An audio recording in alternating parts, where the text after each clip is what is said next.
నెల్లూరు జిల్లా ముత్కూరులో ముస్లింల శ్మశానం అభివృద్ధికి నోచుకోని పరిస్థితి.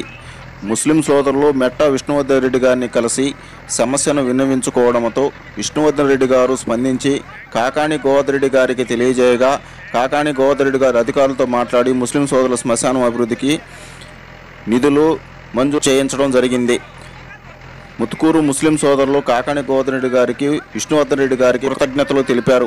కాకాణి గోవర్ధన్ రెడ్డి లాంటి శాసనసభ్యులు సర్వేపల్లి నియోజకవర్గంలో శాసనసభ్యులుగా ఉండటం మా అదృష్టమని తెలియజేసిన ముస్లిం సోదరులు